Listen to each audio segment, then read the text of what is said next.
نحمدہ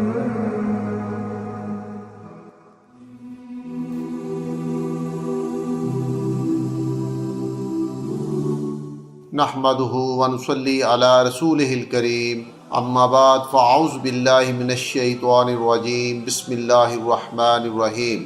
حضرت ام ہانی رضی اللہ تعالی عنہا فرماتی ہیں کہ رسول اللہ صلی اللہ علیہ وآلہ وسلم جب فتح مکہ کے دن میرے گھر میں تشریف لائے تو پہلے آپ نے غسل فرمایا اور اس کے بعد 8 رکعت نماز پڑھی۔ میں نے اس سے پہلے حضور اکرم صلی اللہ علیہ وآلہ وسلم کی اس سے زیادہ ہلکی اور مختصر کوئی نماز نہیں دیکھی تھی، لیکن آپ رکوع و سجود پورے کرتے تھے۔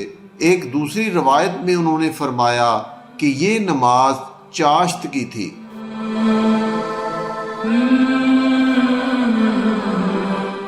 حضرت معاذہ رضی اللہ تعالی عنہا فرماتی ہیں کہ میں نے ام المؤمنین حضرت عائشہ صدیقہ رضی اللہ تعالی عنہا سے پوچھا کہ رسول اللہ صلی اللہ علیہ وآلہ وسلم نماز چاشت کی کتنی رکعتیں پڑھتے تھے؟ تو انہوں نے فرمایا کہ آپ 4 رکعتیں پڑھتے تھے اور اس سے زیادہ بھی جس قدر اللہ چاہتا تھا پڑھتے تھے۔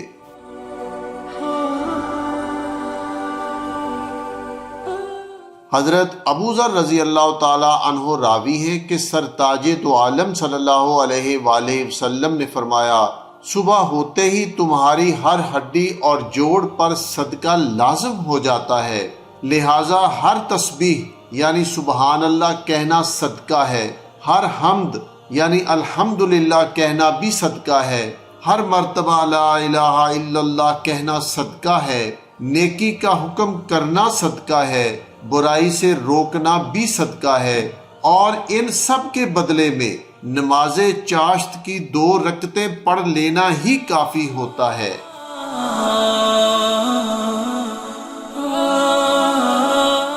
حضرت زید بن ارقم رضی اللہ تعالیٰ عنہ سے روایت ہے کہ انہوں نے کچھ لوگوں کو نماز چاشت پڑھتے ہوئے دیکھا تو انہوں نے فرمایا، انہیں علم ہے کہ اس وقت کے علاوہ نماز چاشت پڑھنا افضل ہے، کیونکہ رسول اللہ صلی اللہ علیہ وآلہ وسلم نے فرمایا، نماز چاشت کا وقت وہ ہے جب اونٹ کے بچے کے پاؤں ریت گرم ہو جانے کی وجہ سے گرمی محسوس کرنے لگے۔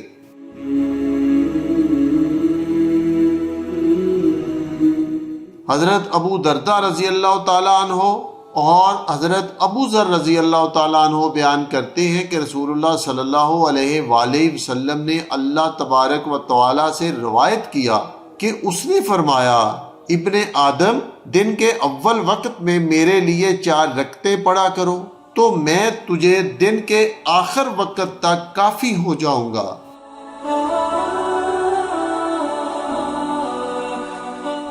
حضرت بریدہ رضی اللہ تعالیٰ عنہ فرماتے ہیں کہ میں نے رسول اللہ صلی اللہ علیہ وآلہ وسلم کو یہ فرماتے ہوئے سنا ہے کہ انسان میں 360 جوڑ ہیں اور ہر جوڑ کے بدلے صدقہ کرنا اس پر لازم ہے۔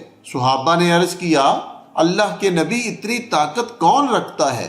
آپ صلی اللہ علیہ وآلہ وسلم نے فرمایا، مسجد سے بلغم کو صاف کر دینا، راستہ سے کسی تکلیف کو دور کر دینا بھی صدقہ ہے، پس اگر تم یہ سب کچھ نہ پا سکو تو چاشت کی 2 رکعتیں تیرے لیے کافی ہیں۔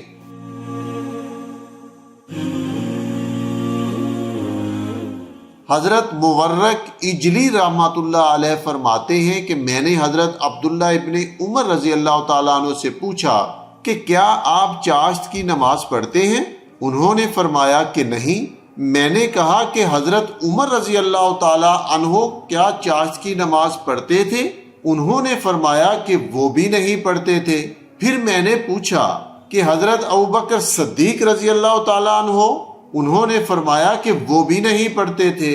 پھر میں نے پوچھا کہ اچھا رسول اللہ صلی اللہ علیہ وآلہ وسلم؟ انہوں نے فرمایا کہ میرا خیال ہے کہ آپ صلی اللہ علیہ وآلہ وسلم بھی چاشت کی نماز نہیں پڑھتے تھے۔ وما علینا الا البلاغ المبین۔